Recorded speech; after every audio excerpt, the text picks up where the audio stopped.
Good evening, ladies and gentlemen, and welcome to The Talk, WA's own student talk show. My first guest is a competitive bodybuilder, powerlifter, and national record holder for bench press, deadlift, and total weight. He is a fourth-year medical student and researching burns treatment with Professor Fiona Wood. He can sweep you off your feet and save you from the heat. Please welcome George Wong. Thanks for having me on. No problem. So have you been? Been great. Fantastic. Keeping busy. Now, I'm really interested, as I'm sure most people out there are, about your bodybuilding. And when most people think of bodybuilding, they picture someone like Arnold Schwarzenegger or Sylvester Stallone. And looking at you, most people probably won't see that similarity. So we decided to show our viewers a clip of you in action.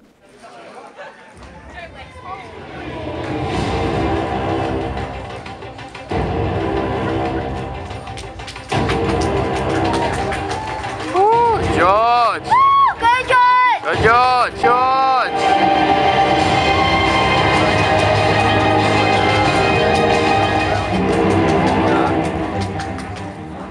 Yeah, George! Cool. So where exactly was that?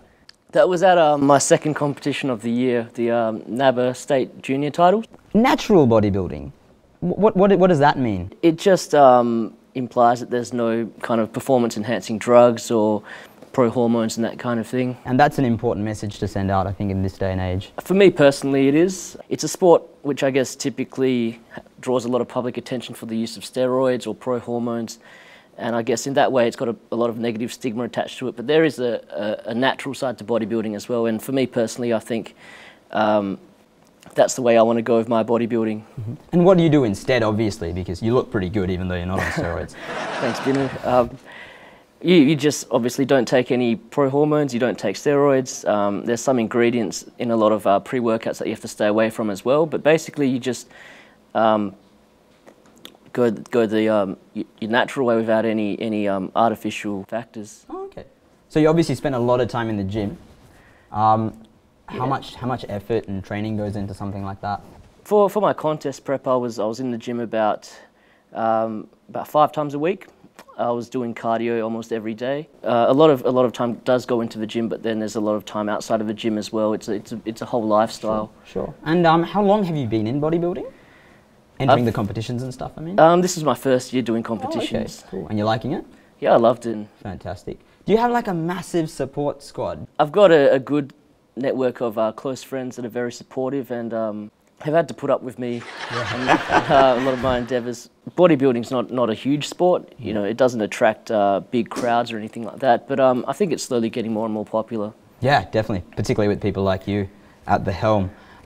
You're also a very successful powerlifter, and you have the national record for a bunch of things here. What exactly is that? So when it says you're the national record holder for bench press, you basically, for your weight category, you can bench press the most weight in Australia, is that what it means? At the time, yeah, that's correct. Oh, wow, okay. Yeah, cool. You could bench press me probably, and the rest of the crew here as well. I just want to move to your CV, which we got hold of. You've worked in retail as a bartender, a tutor, professional DJ, telemarketer, film developer, and pizza guy. Are you still searching for that dream job? Yeah, I mean, I think everyone's searching for that dream job. My dream job's constantly changing. You know, if you asked me when I was a little kid what I wanted to be when I grew up, I would have said I'm a professional basketball player. And, oh wow, that's ambitious, isn't it? Yeah, when I grew a little bit older and it was obvious that wasn't going to happen.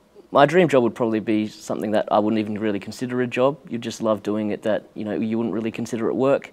So for me, for that to happen, it would have to combine a lot of my passions in life. I'm glad that I've done a variety of different things because they contribute in different ways to me as a person. Absolutely. And now I know where to go if I want a DJ who operates over the phone while delivering pizza. I also want to talk to you about the protein bar, which is something you came up with for a entrepreneurship contest a couple of years ago. Yeah. How did that happen? As silly as it sounds, it was actually born from I finished a workout and I was walking out of the gym. I realised I didn't have my protein shake. So I thought, how convenient would it be if there was some sort of outlet where you could just grab a protein shake on the way out? And I thought, how could I turn this into a business idea? So I came up with kind of having shakes that cater towards a variety of different people, both males and females, people that want to lose weight, people that want to gain weight, people that just want to maintain. I was sitting down talking to a friend about this business idea, and she encouraged me to enter a business competition. So you went pretty well? Yeah, I managed to, I mean, business isn't my forte, being a med student, but I managed to place in the top 5, which was... Yeah, floored quite a lot of business students there. Yeah. I suppose your medical background probably helped a bit, as well as your bodybuilding background, your powerlifting background, and all your other backgrounds. Now, let's not forget the fact that you are a student. You study medicine, right, at the University of Western Australia. How did you get into choosing this path? The 2 most common questions that people ask when I tell them that I'm studying medicine is, you know, what specialty do you want to get into, or why are you doing medicine, or how did you get into it? And I still have to think about that every time someone asks. Having said that, though, you are working with Fiona Wood, who was the WA Citizen of the Year a few years ago, in burns research, for which she's world renowned in. Yeah. What work have you done with her? Researching burns education of patients with first and second degree burns. And it was a prospective study, so we had to actually go out there and collect the data ourselves. And as my first research project, you know, it's a very humbling experience to be working with a former Australian of the Year.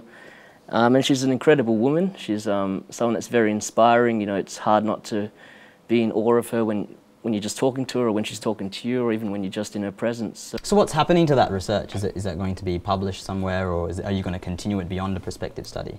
Right now we're actually deciding where we want to go with it. We've actually we were invited this year to present our project at the National Burns Conference down in Tasmania. So we went down there and presented it, and it was a once-in-a-lifetime opportunity. And you didn't show off your bodybuilding skills? No, no. Kept that separate. Yeah. You recently starred, I think it's fair to say you did star in a music video provided by XickFilms, is that right? That's correct. Have I said that correctly? Yeah. And Lincoln Luck, Fantasy Girls on YouTube. Yep. I just want to take a clip of that I found absolutely hilarious. It's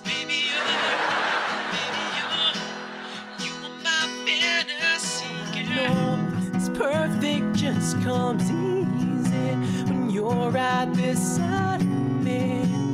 Whoa, falling in love with you. What a stupid thing to do this evening.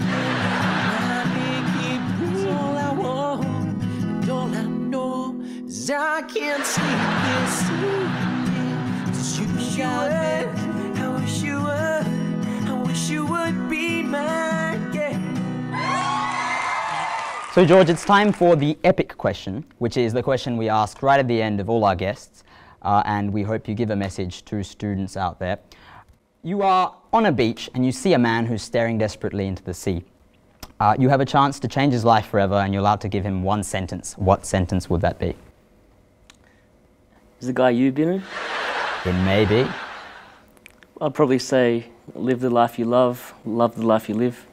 Fantastic, very wise words, and he practices them as well. Ladies and gentlemen, George Wong! Thanks for being on the show, yeah.